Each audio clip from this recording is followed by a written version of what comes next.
আসসালামু আলাইকুম প্রিয় বন্ধুরা, দীর্ঘ একটি বছর পর আবারও আমাদের মাংসের সমিতির আজ সমাপ্ত ঘটলো। আর এটি হচ্ছে আমাদের সেই কাঙ্ক্ষিত কালামানিক।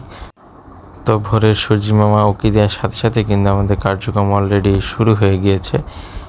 আর আপনারা অনেকেই প্রশ্ন করেন যে মাংসের সমিতিটা কিভাবে করা হয়, কারণ দেশের সব অঞ্চলে কিন্তু এটার প্রচলন নাই। এটার মেয়াদকাল হচ্ছে 1 বছর।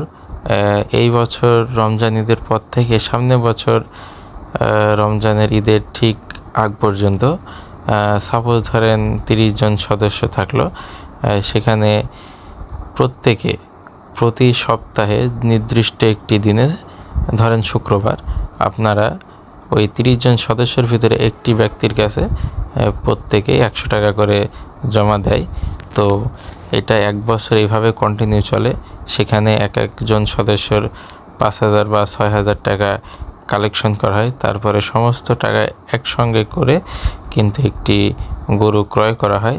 এখানে আপনার বাজার দর অনুযায়ী গরুর দাম লাভও হতে পারে, আবার কিন্তু লসও হতে পারে। তবে সবথেকে মজার বিষয় হলো আপনি সব জায়গার মাংসের ভাগ পাবেন। আর দ্বিতীয়ত, এত টাকা দিয়ে একসঙ্গে একদিনে মাংস কেনাও অনেকের পক্ষে সম্ভব হয়ে ওঠে না। তো সেই ক্ষেত্রে এটাও কিন্তু একটি ভাববার বিষয়।